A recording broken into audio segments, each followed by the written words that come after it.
Bom, nessa videoaula, continuando o que a gente tinha comentado anteriormente, eu vou fazer algo que eu deveria ter feito já e gravado de forma mais profissional.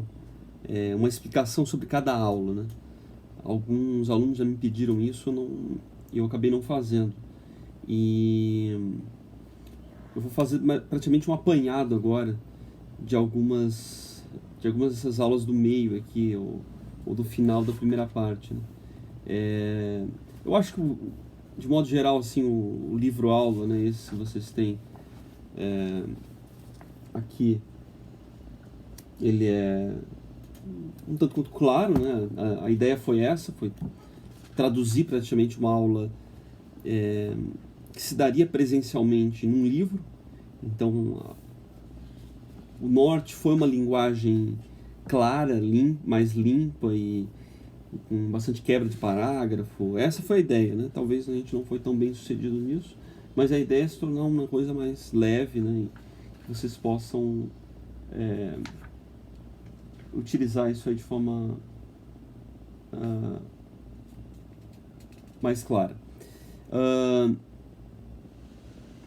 Eu vou resumir então, na verdade, vou falar um pouco dessas aulas 5, 6 e 7. Tá? A 5, ela começa falando sobre relações entre direito, Estado e sociedade. Você conhece essa trama? A gente começa, na verdade, abordando assim aquilo que é elementar sobre o que é direito, né? Então, trato ali das noções das relações bilaterais, falo sobretudo da noção, né, do Miguel Reale sobre direito. Teria uma teoria tridimensional de fato, valor e norma, né? É muito importante essa noção de heteronomia, porque o direito corresponde a uma noção de que alguém tem que abrigar o direito, alguém tem que proteger essa noção. Isso até se junta com algo que foi apresentado em uma das aulas, mais precisamente na aula, deixa eu pegar aqui, na própria aula 5, né, em que eu utilizei ali um trecho da Simone Weil, que é uma filósofa francesa, né, que ela se forma também na Alemanha, enfim, judia, quase se converteu ao catolicismo, e que eu acho que só não se converteu por compaixão à própria família, que tinha sido morta, né, no regime nazista. E ela tem um conceito de direito muito interessante, que é essa noção de... é parecido com essa ideia de bilateralidade, né? Que o direito só funciona na realidade e a partir de um par obrigação. Tá? Vocês voltarem lá na plataforma, na aula 5, esse trecho ali tá acima daquela imagem da estátua da justiça, né? Embaixo das mãos, né? com um elástico na mão. Eu até vou ler aqui acho que vale a pena, porque ela é bem esclarecedora, né? A noção de obrigação premia de direito, que lhe é subordinado e relativo. Um direito não é eficaz por si próprio, mas somente pela obrigação a qual ele corresponde. O desempenho efetivo de um direito não provém daquele que o possui, não é uma coisa em si, né? Mas os outros homens que se reconhecem obrigados com relação a ele.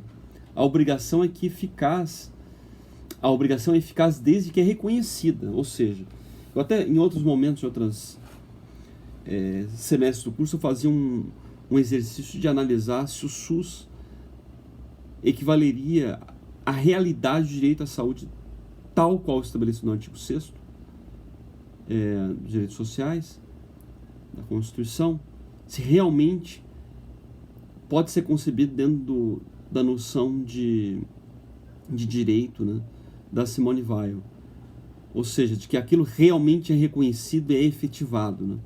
Então, continuando, ela diz o seguinte: a obrigação é eficaz desde que é reconhecida, né? Ou seja, eu sou obrigado porque eu reconheço aquilo. Uma obrigação não reconhecida por ninguém não perde nada da plenitude de seu ser. Um direito que não é reconhecido por ninguém não é grande coisa.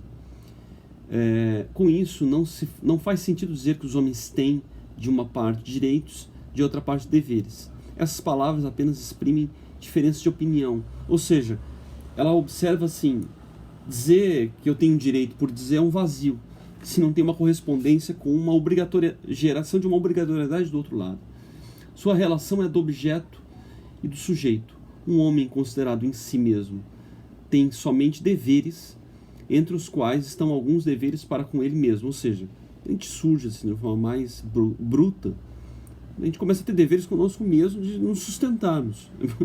O dever de comer, na verdade, dormir, é um dever que a natureza nos impõe. A partir disso, na constituição da sociedade, nós construímos direitos diante dessas correlações que nós temos na sociedade. Os outros, considerados do seu ponto de vista, têm somente direitos. Ou seja, os demais têm direitos em relação a nós. Ainda no sentido de doação, nesse sentido de bilateralidade que o livro trata. Ele tem os direitos a seu lado quando ele é considerado do ponto de vista dos outros, que se reconhecem obrigados com relação a ele. Ou seja, se a partir de amanhã nenhum policial se considerar obrigado a defender a sociedade, acabou o direito à segurança pública no Brasil. Um homem que estivesse sozinho no universo não teria direito, mas somente obrigações. Ou seja, a obrigação de existir, de fazer alguma coisa, de se mobilizar, aquilo que a própria natureza emula para uma pessoa. A noção de direito, enquanto ordem objetiva, não é separável da de existência e realidade. Ela aparece quando a obrigação se insere no domínio dos fatos. Por conseguinte, ela se encerra sempre, em certa medida, as situações e fatos particulares. Os direitos aparecem sempre ligados a certas condições. A obrigação única pode ser incondicional. Ela se localiza em um domínio que está acima de todas as condições, porque está acima deste mundo. Aí é que está. E ela aborda também uma questão quase que teológica do sentido da coisa, né? Que nós nos impelimos a exercer uma atividade de doação, de fazer uma defesa de um direito de outro que não é nosso, por algo que está até acima deste mundo, na verdade. Até porque quando eu falei assim, que nós emulamos certos deveres por uma questão natural, mas boa parte daquilo que nós fazemos não é apenas meramente natural, né? Nós não apenas comemos, dormimos, reproduzimos, etc. Nós fazemos muito mais coisas. E isso corresponde a certos valores que nós adquirimos, que nós aprendemos, que nós reproduzimos, que nós cultivamos, né? E isso, na verdade, é que marca uma sociedade. Isso que nos diferencia de meros animais. Bom, aí continuando por fim. Os homens de 1789, referente aos revolucionários franceses, não reconheceram a realidade desse domínio, dessa relação bilateral, dessa relação de que um direito só existe na realidade quando ele tem um par garantia. Eles só reconheceram aquela das coisas humanas. E por isso que começaram pela noção de direito, né? Lembrando que a primeira Declaração Universal de Direitos é a partir da Revolução Francesa. Antes não se declarava isso. Só declarava de deveres, na verdade. Ou seja, direito é uma consequência dos deveres. Essa é a noção que está colocada. Mas, ao mesmo tempo, queriam possuir princípios absolutos. Essa contradição os fez cair em uma confusão de linguagem, ideias, que está para muitos dentro da confusão política e social atual. Inclusive ela escreveu isso em 1949, mas vale até hoje. O reino do que é eterno, universal e incondicional é outra coisa que essas das condições reais, que habitam noções diferentes ligadas à parte mais secreta da alma humana. Então, assim, eu volto aqui pro livro e a gente tentou abordar essa noção, né? Não utilizei esse trecho da Simone Weil no livro, mas são coisas semelhantes, são ideias semelhantes, sobretudo essa ideia de bilateralidade, né? Pensando assim num contrato, eu dou essa caneta para alguém, a caneta, alguém me deve alguma coisa, né? E as relações de direitos, elas funcionam dessa maneira. Enfim, e aqui também tem abordagens assim muito resumidas sobre temas básicos de direito, né? E interpretação do direito, como é que se interpreta, né, o direito e as próprias leis. E algo também muito importante no livro, na página 134, sobre a diferença de direito natural e direito positivo, né? Hoje, o direito natural, ele é muito... Ele foi quase que sepultado e ele é tratado de forma diferenciada pelos direitos humanos, que tem características muito semelhantes ao direito natural. No entanto, o que emula um direito, como eu falei, são valores, tá? E o direito natural, a base dele é uma noção, no caso ocidental, cristã, que nós vivemos, ou fomos moldados, ou fomos marcados historicamente, por bases, sobretudo cristãs, né? E isso que molda o nosso direito natural, a questão, assim, você pegar esses temas quentes da sociedade como o aborto, se você remontar um direito natural, é muito fácil resolver a questão. O fato é que os valores que compõem a noção de direito de cada um, eles não são os mesmos. Isso é dramático. O que o Barroso está falando dentro de uma ideia liberal é diametralmente oposto àquilo que um amicus curiae, por exemplo, um padre lá for falar em relação ao direito, à defesa do direito à vida, tá? Enquanto um está numa chave de direito natural, um outro está numa chave de direito liberal individual, né? Aí se você pegar a noção lá que nós estávamos falando na outra aula, dos círculos concêntricos das ideologias, um liberal, nesse caso de Barroso, é a liberdade do indivíduo, o centro da coisa. Isso é primordial, tá? Um direito natural é a concepção imutável, universal, de que uma vida deve ser preservada. Se você não sabe onde nasce a vida, então, pera lá, tenha cuidado. Então, um resumo aí sobre essa questão, como é que o direito natural ele pode voltar assim, a surgir de alguma maneira. Embora ele pareça, ou as características em que os direitos humanos aparecem, a diferença dessas coisas é o aporte valorativo com que esses direitos são apresentados, tá? Então ali nesse quadrinho a gente apresenta certas características, certas diferenças, né?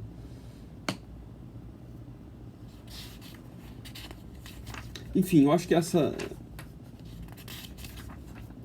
gente fala também de confiança, de fato, né, essa noção de bilateralidade, de que você se doa e demandando uma confiança, porque quando a Constituição foi feita, abrigando direitos assim tão amplos, foi feito com uma confiança de que aqueles programas, aquelas pautas ali de direito à saúde, à segurança, à educação, seriam cumpridas. Mesmo que aquilo ali tenha sido feito, claro, por deputados eleitos, mas a ideia democrática é que a sociedade quis legar para si mesma, a partir dos poderes, né, que ela legou a instâncias políticas, que direitos amplos fossem colocados. Ou seja, há uma relação ali elementar de confiança que não é cumprida. Quando ela não é cumprida, não há direito. Na prática, dentro daquilo que a gente leu da Simone Weil. Ou seja, mais uma vez aí entra a noção elementar de confiança. Inclusive agora eu estou lendo aqui, o Fábio colocou uma pergunta sobre essa questão, né, de confiança.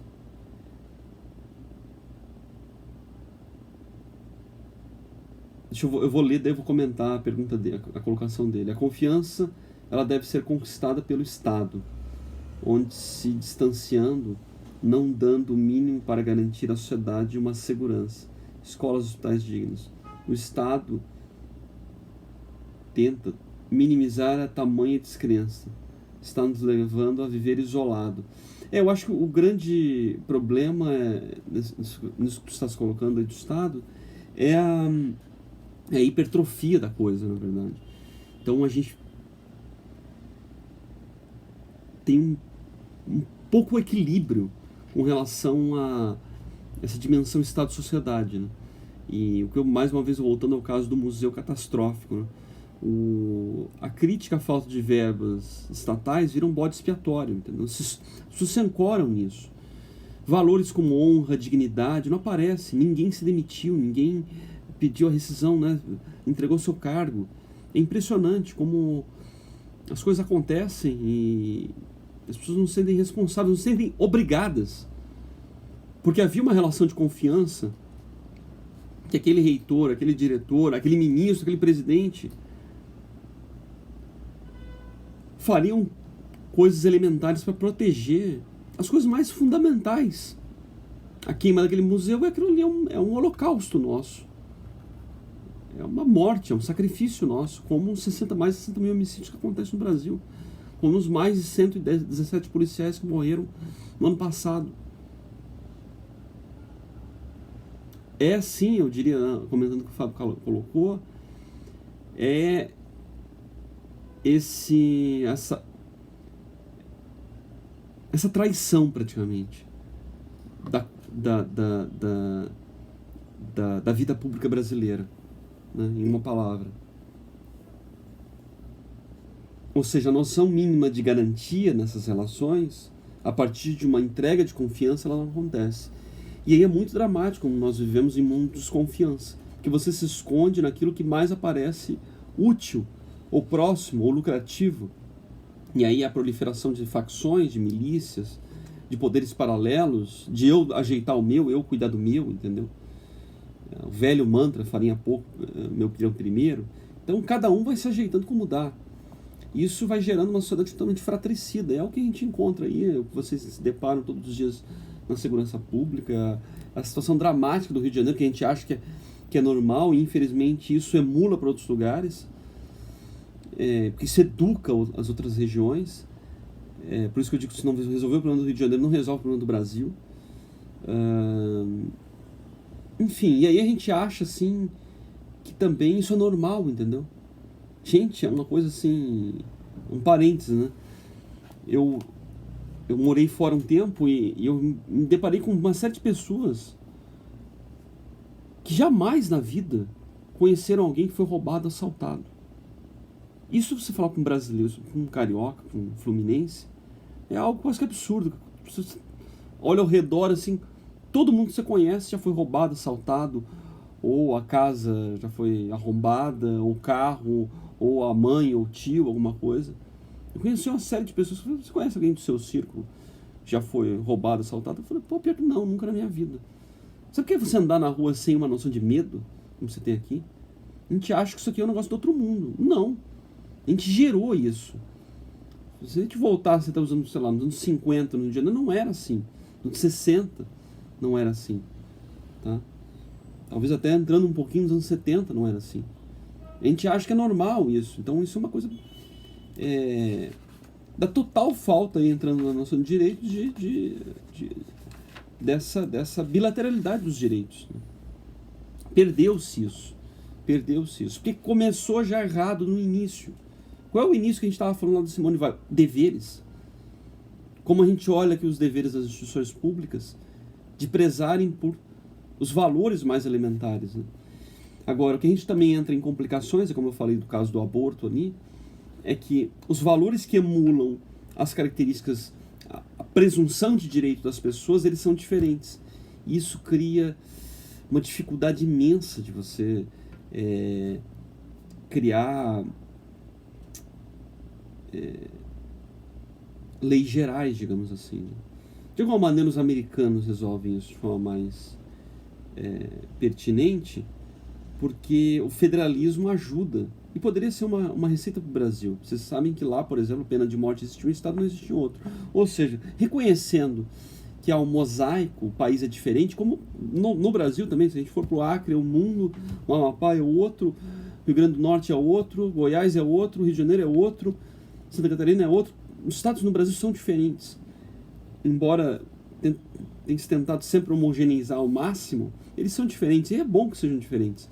Então até deveria corresponder a noções de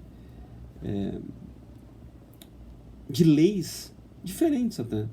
Talvez até se discutiria melhor essas questões. Tanto que nos Estados Unidos existe, por exemplo, aborto em um estado e não existe outro. Enfim, talvez fosse mais fácil se gerar discussão, mas agora, de todo modo, uma sociedade tem que ter consensos. Então, é preciso ter consensos, os consensos precisam ser, inclusive, democráticos, né? Compreendidos que uma sociedade precisa reconhecer aquilo que é elementar, os seus valores elementares. E a grande dificuldade, às vezes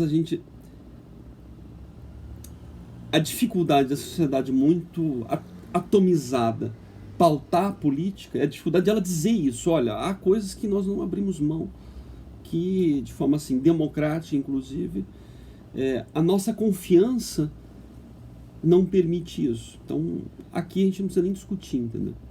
Vários temas poderiam ser tocados dessa maneira. Mas não são, porque é quase que um mundo próprio da política que acontece a revelia da sociedade, né?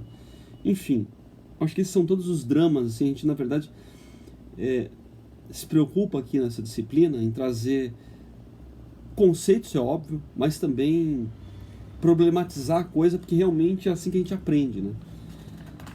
Então, antes de eu falar aqui da aula 6 e 7, eu vou ler aqui o que o Auli Gama escreveu, que é o seguinte: então a quebra desse, acho que ele comentou o Fábio, né, vamos ver. Então a quebra desse compromisso de garantias legais, que foram ratificadas pela Constituição, na prática, deixa a população à mercê de iniciativas particulares e, claro, de interesse próprio, seja na segurança ou até mesmo em outros segmentos da sociedade, saúde, educação, com certeza. E eu acho que também isso tem muito a ver com o engessamento da coisa. Por exemplo, hoje o fenômeno do seguro de saúde se tornou uma realidade assim patente, entendeu? Patente. Você pode encontrar assim lugares que funcionem melhor e tal, que realmente funcionem, por exemplo, saúde da família, lá ou colar. Mas a classe média, por exemplo, brasileira, já viu que em várias situações é perigo de morte ficar sem plano de saúde. Ou seja, por que você não flexibilizou essa noção de sistemas únicos totais e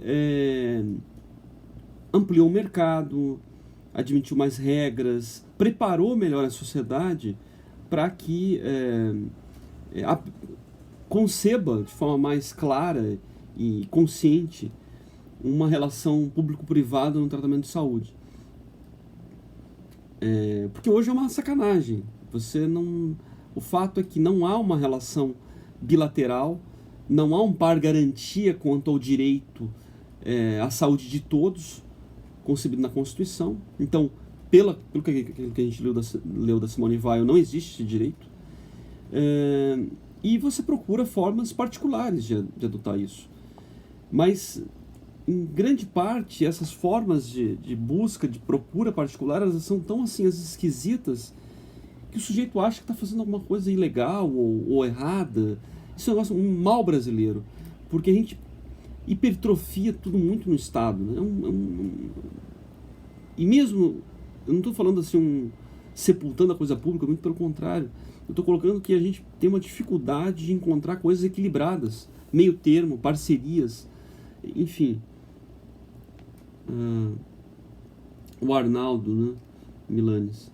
A grande mídia deveria ser o motor propulsor das mudanças necessárias na sociedade, fazendo as seguintes perguntas: por que o fato ocorreu, quem são os responsáveis e como resolvê-los, os casos relacionados com a saúde pública, segurança e educação, fazendo uma reportagem investigativa de qualidade, não banalizar nossas mazelas sociais, causando medo sem dar solução. Olha, Arnaldo, eu digo que na verdade a grande mídia ela é o propulsor das nossas grandes mudanças, não as necessárias, as que ela quer. As novelas da Globo, as tardes de domingo do Gugu, tudo isso educou a sociedade brasileira. Isso educou por muito tempo, né? Somos educados por essa. O Brasil é o país assim mais permeável à mídia audiovisual do mundo.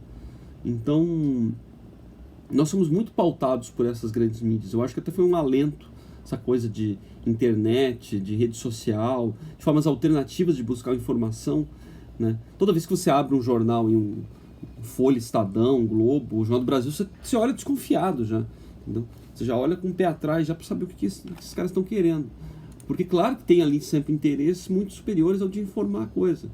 A gente acaba ainda às vezes se deparando com esses canais porque eles têm mais meios de informar alguma coisa, mas todo cuidado é pouco, né? O fato é que o problema ali que eu diria no início da tua frase é a questão do interesse, né? E o Robson falou que o problema da sociedade é que todos cobram seus direitos, mas esquecem os seus deveres. Não, justamente porque o fato é que isso parte dessa educação, desse preparo, né? Você tem um âmago aí de um problema, né? De inversão da coisa. E isso é um processo cultural, educacional, ético, com que a coisa é desenvolvida, né? Mas eu vou voltar aqui a falar das aulas 6 e 7. Aí começa a falar da questão sempre tem um resumo da aula, né? E depois a gente vai e também lembrando a aula anterior. É importante sim conceber que a noção de direitos e também, sobretudo, a marca, né? Você marcar o direito pela Constituição é apontar para uma segurança, tá? Porque quando a gente falou ali que o direito tem uma relação bilateral, de que tem esse par garantia para existir, isso é tudo em movimento, né, na realidade. A questão é que tem algo constitucional estabelecido, ou seja, tem algo fincado na terra, né, digamos assim, de modo mais concreto, no nosso estabelecimento político, que gera essa obrigação, obrigatoriamente, né, sendo tautológico. Isso foi constituído num sentido de proteção. Agora, estrategicamente, os estados sempre fizeram isso de forma assim, enxuto. Não, porque se eu atochar muito isso, vai ser muito problemático. Ninguém vai dar conta, vai se tornar irreal. Então, em geral, as constituições são enxutas, a coisa é resumida, é clara, tá?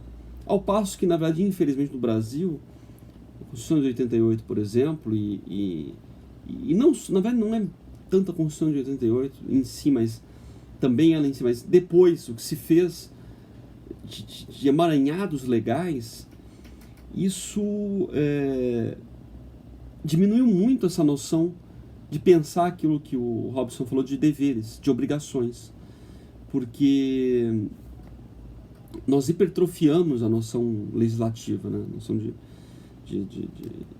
demandas e demandas e demandas e demandas. Embora, claro, que a origem disso tenha sido uma origem muito nobre, de assegurar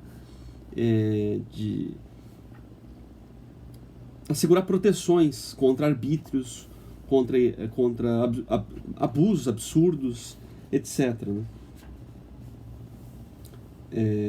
Isso acontece, a coisa começa a explodir a partir do fim do paradigma da Idade Média, né? Desse antigo regime, em que as relações de equilíbrio da sociedade política elas eram muito pautadas pela forma como, sobretudo, a igreja fazia um certo controle.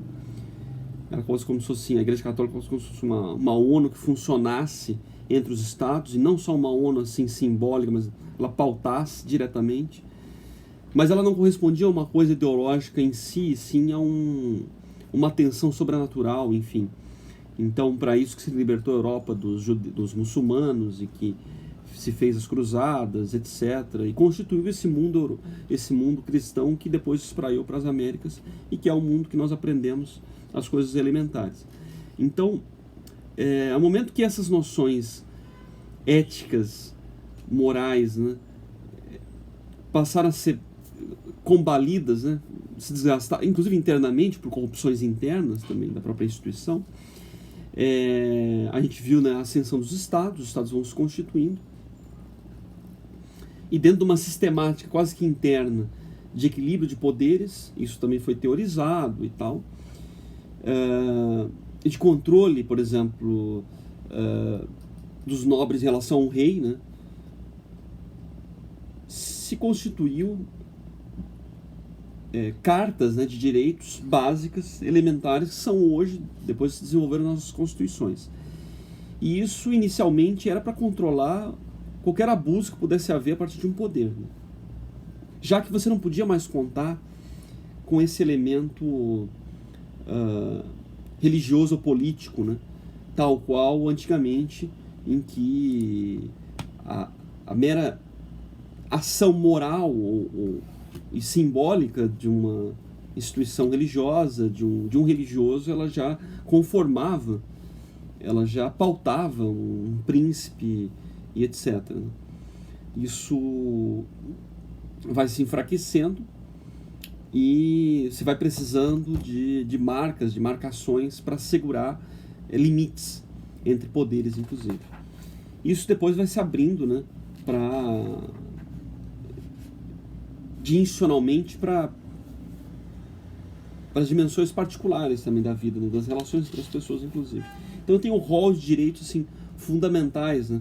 Princípio da igualdade, confiança na lei, respeito ao estrangeiro, direito à vida, direito à igualdade, direito à segurança, direito à propriedade, devido processo legal, etc. Então a gente acaba abordando isso, também faz uma noção importante também do seguinte: essa explicação que eu dei aqui é a explicação moderna, né, do conceito de Constituição. Por outro lado, nós temos uma elaboração em um conceito, um pensamento muito claro a respeito de Constituição a partir da ideia aristotélica, né? Constituição é aquilo que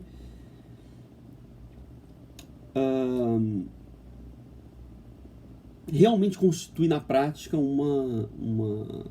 as relações ali de poder, de direitos, de garantias, de como na verdade uma sociedade quer e procura se organizar. Porque uma Constituição também, quando a gente fala uma carta, é quase que uma mensagem assim para as gerações presentes e futuras de como a sociedade procura se pautar, qual é o norte dela, qual é o horizonte dela, né? Eu até comento isso, né, no livro aqui, isso está descrito.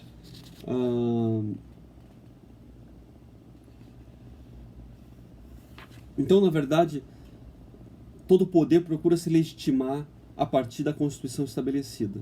A não ser que ele tenha muito poder e muita autoridade, muita relação com a realidade e que consiga demandar uma transformação política tal que transforma a Constituição.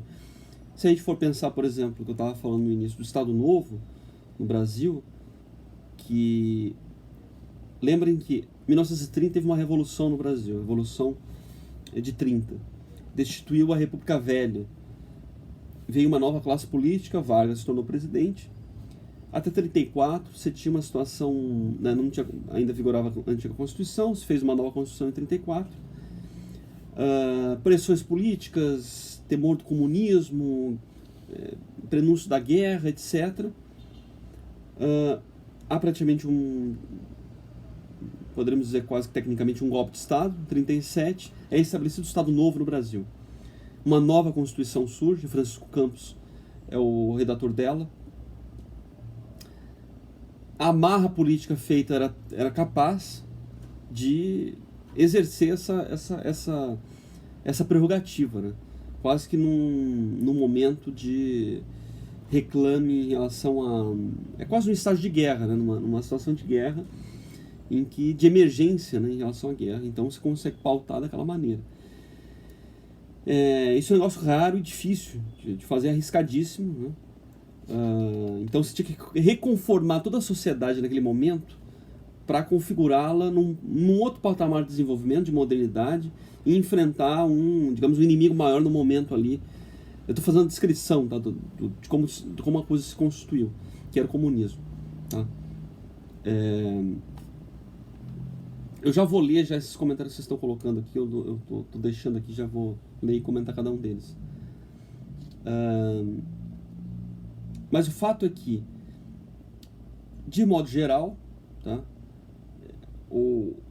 idealmente, a Constituição é uma coisa basilar, fundamental, que ela pauta a sociedade, ela tem inclusive cláusulas pétreas, como a nossa, artigo 60, parágrafo 4º, se vocês forem olhar, em que há 4 elementos que não podem ser alterados. A gente pode ver, relendo ali, a forma federativa do Estado.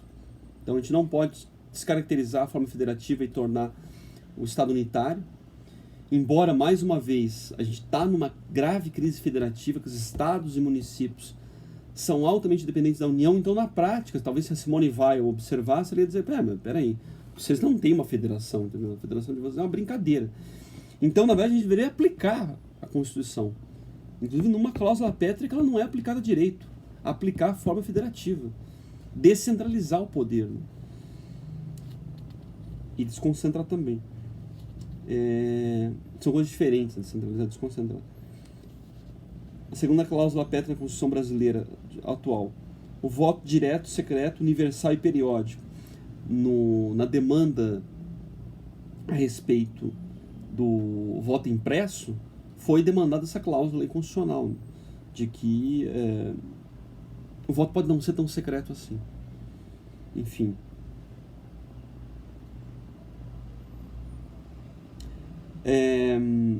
Terceira, a separação de poderes, o respeito, né, de um poder ao outro. Aí, mais uma vez, quando se reclama lá do STF, agindo sobre o executivo, sobre o legislativo e tal, se conclama esse elemento. Então, ou seja, a gente tem uma série de coisas que a gente poderia pensar o seguinte: a Constituição tem problemas, mas ao mesmo tempo, assim, será que ela é aplicada? É igual aquela coisa de videogame, né?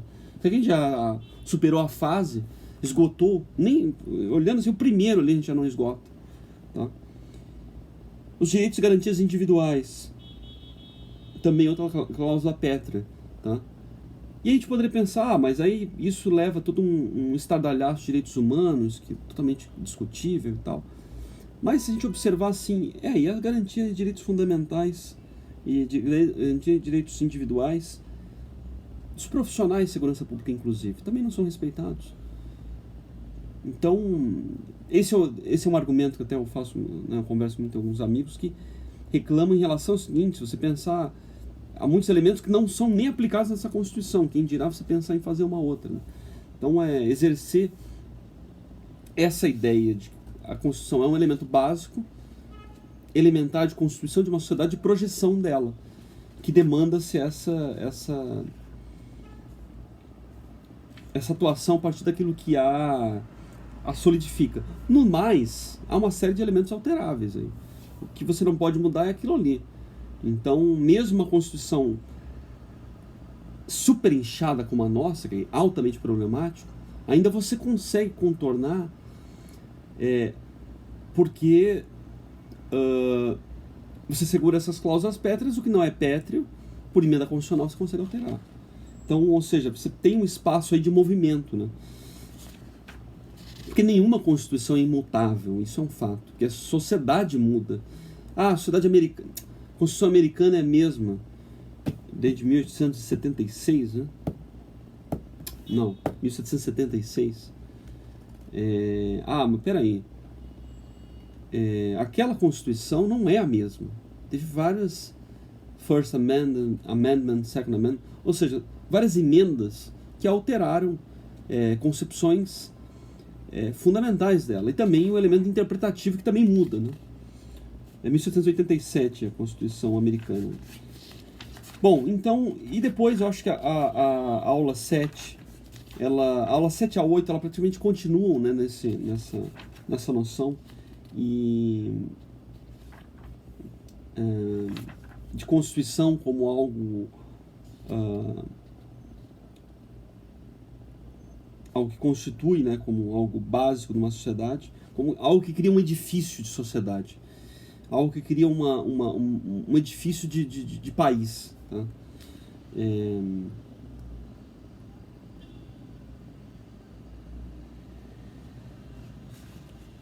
Eu cito aqui um constitucionalista muito importante, que é o Karl Loewenstein, na página 183, eu acho muito interessante a obra dele. Enfim,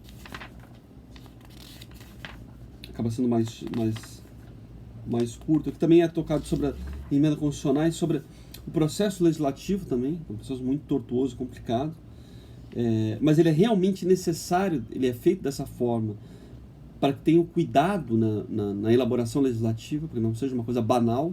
Tá?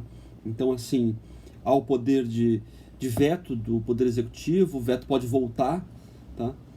E ter que ser rediscutido. Você precisa de uma emenda constitucional de uma maioria especial, não simples. Enfim. Então tem todas essas situações aí do processo legislativo, né? Ou seja, uma Constituição, embora ela tenha esses elementos, essas bases, né, esses fundamentos, ela também precisa ter uma ampla margem de manobra para que ela emule as alterações da sociedade. Enfim. Eu acho que isso é o que a gente tentou passar nessas aulas aqui. O resto a gente sempre comenta a partir de situações práticas e temas que a gente vai abordando na parte do livro-aula. Eu vou dar uma lida aqui em alguns comentários que vocês fizeram para a gente fechar essa videoaula.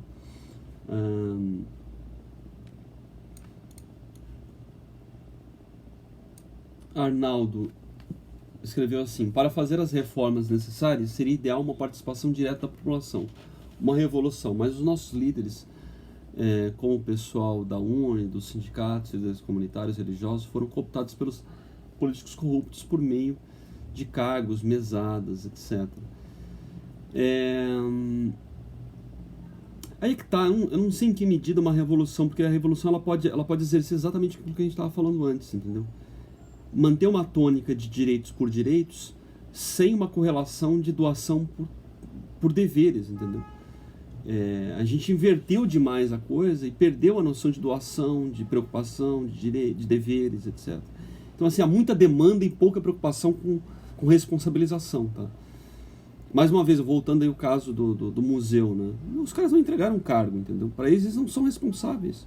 Imagina, entendeu? Se te dá uma bomba, você não sabe tirar o detonador, você não é incapaz daquilo. Miseravelmente você tem que pedir, pelo amor de Deus, me ajude. Ou entrega, joga para alguém, dá para alguém que é responsável, que saiba fazer aquilo. Mas não, você estoura a bomba lá. Aí, não, foi isso mesmo.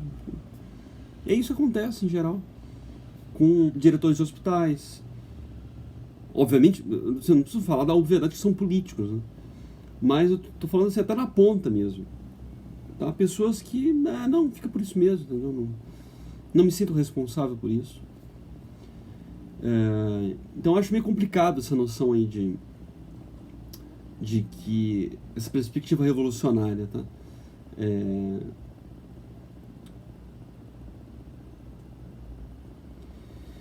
O Fábio Rodrigues: a Constituição Federal deveria ser a lei suprema da organização de um Estado e o STF seu guardião, fazendo cumprir as leis. Mas não é isso que vemos. Então somos forçados a aceitar as leis paralelas, milícias ou tráfico. Como ter uma perspectiva de melhora quando o Estado num todo negligencia a sociedade e deixa os direitos fundamentais de lado, não sobrando mais opções para seguir a não ser tentar sobreviver a este holocausto? De fato, isso é um drama. Isso é um drama, é uma tragédia, na verdade. Quem já leu uma tragédia grega, a tragédia grega que nós vivemos, na verdade, de forma trágica. E essas situações que acontecem aí, como os homicídios, mortes de policiais, soldados à revelia, o modo como a autoridade pública é descaracterizada, a corrupção desenfreada e agora essa questão de você deixar ir a fogo aquilo que é são os nossos pais fundadores, entendeu? Isso ali é uma coisa assim, que um revolucionário pode até achar bonito, entendeu? Que é horrível. Porque um problema às vezes de uma mente revolucionária é você sempre achar que tudo é novo do zero, entendeu? E não é. Porque quando a gente começou a observar que o elemento elementar da Constituição do Direito é você conceber que alguém tem o dever de abrigar o teu direito, esse dever não nasce do nada. ele concebe uma série de noções naturais como o dever de daqui a pouco tem que tomar uma água, entendeu? Enfim, mas até uma noção de um valor, de uma obrigação. Não é só porque assim, sei lá, eu ganho do governo do estado CEDERJ para trabalhar nesse curso. Mas será que é só isso, entendeu? Será que é só isso? Por causa de um dinheiro? E eu, particularmente, não faço isso só por dinheiro, entendeu? Imagina. Então, e pergunte a cada um, na verdade, você só faz isso só por dinheiro? Você é policial só por dinheiro? Claro que não. Às vezes é apesar do dinheiro, em boa parte dos casos. Você pensa assim, não. Em várias situações, sei lá, estaria em outra situação. Não, mas é a minha vocação, Deus me fez para isso, entendeu? Essa é a minha missão. Eu vou abraçá-la. Então, ou seja, tem uma série de valores que implicam essas noções de direitos e deveres, que elas são pretéritas. E você matar aquilo que nos lembra disso, que nos marca, que nos consolida, é um dos maiores crimes que a gente possa imaginar, né? E é isso que nós estamos fazendo, na verdade, hoje, infelizmente.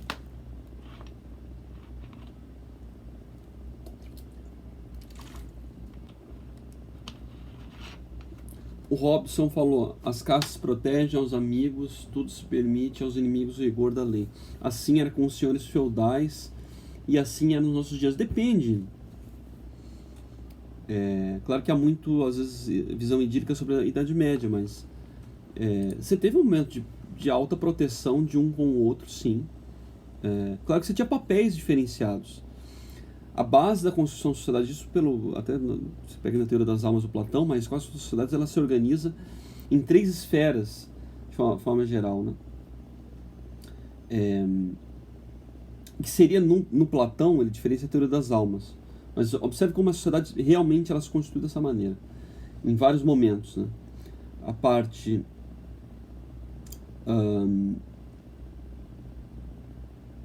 a disposição econômica, né? Poderia ficar no meio, assim, econômica, que é o povo, artesãos, enfim, depois burguesia, etc. A disposição mental, intelectual, religiosa, tá? Pode pensar na Idade Média, as universidades, que era praticamente todo mundo religioso que fazia parte, se envolvia com isso. E a disposição de proteção, de segurança da guerra, que são as forças armadas, o nobre. Então, se você pensar assim, é porque é mais fácil caracterizar na Idade Média, você tinha uma proteção do nobre para com aquele que pensava o mundo, que pensava a filosofia, a teologia, que ficava nas universidades, que não ia se preocupar em se proteger, na verdade, porque tinha alguém que fazia isso. Ao mesmo tempo, o nobre, olha só, você teve vários reis, príncipes medievais que eram analfabetos. Não precisava, porque você tinha um outro sujeito lá que ia para a universidade e fazia isso, entendeu? E ao mesmo tempo, tinha uma outra parte que produzia. Mas os servos eram sacrificados e não sei o quê. Olha, hoje quase todos os medievalistas analisam a média de tributos paga por um servo na Idade Média era o seguinte: domingo ninguém trabalhava porque a igreja não... O domingo é dia santo. Dos demais dias, os demais 6 dias, 1 ou 2 se pagava para o senhor, o resto era livre. Ou no máximo 3, isso dependia. Era muito variável, né? A contagem média que todo mundo faz, eu já vi vários relatos de medievalistas que fazem a conta, hoje, em tributos que se paga no Brasil e até em uma série de outros países, é muito superior ao que um servo pagava na Idade Média. Então essa coisa, esse tipo de abordagem, assim, eu acho meio perigoso, meio com todo respeito, ruim, de que sempre foi assim, entendeu? Claro que não. Eu acabei de falar no início que a questão do Rio de Janeiro, do medo, a gente acha que isso é total, em todo lugar sempre foi assim. Nunca... já foi muito diferente. Você vai a outros lugares, não é assim, entendeu? Isso que a gente vive na sociedade brasileira de um medo perpétuo, não é assim. Você vai no Paraguai, não é assim, me desculpe. A gente vai no Chile, não é assim. Quem dirá, você vai na Europa, entendeu? Mesmo no caso da Rússia, que é um país com muita criminalidade, né? Não, é máfia, na verdade. Todos os relatos de pessoas na Copa do Mundo estão assim, de uma segurança tremenda. O lugar mais violento de Moscou meu Deus, é o Catete, no Rio de Janeiro. Então, assim, a gente perde a noção das coisas. Então, essas frases prontas, meio que tudo sempre foi assim, me desculpe, assim, com todo respeito, eu acho que a gente tem que ter um pouco mais de cuidado, né? Eu acho que a ideia do curso é tentar municiar a gente, nos municiarmos para termos um pouco mais de cuidado, né? Quando a gente faz comparações históricas, comparações de casos, a gente analisa que as coisas não são tão prontas assim e ipsis liter como nós imaginamos. O Arnaldo também escreveu uma outra coisa, personificando. Os pais de todos os meles dos órgãos públicos são o senhor tráfico de influência e a senhora prevaricação. Entendi. Ela solicita, exige para si ou para o trem vantagem ou promessa de vantagem, a pretexto de influir em ato praticado por funcionalismo público no exercício da função. Já ela retarda ou deixa de praticar indevidamente ato de ofício ou prática contra disposição expressa de lei, para satisfazer interesse ou sentimento pessoal. Sem essas pragas, a corrupção do Brasil seria muito, muito menor. Elas são onipresentes. Fonte, Código Penal, artigo 319 e 332. Excelente. Não, o Arnaldo fez um resumo aqui do como o Brasil trava, né, em relação a essas coisas. Num artigo que eu escrevi sobre a questão da intervenção federal às eleições, eu tentei refletir sobre como pode haver uma certa expectativa, né, positiva, de influência positiva da intervenção federal nas eleições, né? Eu até coloco aqui um blog que de vez em quando eu escrevo, que eu sou editor também, Por Vezes Honestos, em que eu lancei ali nos comentários, né, no chat, no bate-papo, esse link. Se alguém não leu, pode dar uma olhada lá. Mas eu concordo com o Arnaldo e eu acho que é isso mesmo. A Auli Gama escreveu: o medo de renunciar a um cargo de direção quando não se tem a capacidade de resolver problemas crônicos de uma instituição condena essa mesma instituição ao declínio. Com certeza. Batata que você escreveu. E repassar a responsabilidade à falta de atenção por parte do Estado é lavar as mãos da própria incapacidade. Exatamente. No caso do Museu Nacional. Bom, eu acho que é isso e a ideia era, né, o que a gente tinha feito ali no início, falar um pouco das questões da prova e de como a gente aborda todo esse tema das primeiras aulas, né, numa prova, e a partir daí também a gente já começou a falar de outras aulas, né, algo que eu poderia ter feito já em outros momentos, talvez a gente faça no futuro, resumindo, né, as aulas para esclarecer um pouco melhor e tornar mais claro, embora o texto do livro-aula já seja claro. E a gente também trocar uma ideia, marcar os contatos aqui. Sempre falo que vocês participarem dos fóruns, né, quando eles, enfim, estão à disposição, e participar das enquetes também, que é importante, e usar, né, todo o material ali da plataforma. Então, na aula 8 eu devo abrir um outro fórum, a gente continua também, embora os outros dois que existem também estão abertos. E a gente vai trocando ideia, qualquer coisa vocês mandem e-mail, contato, e é isso aí.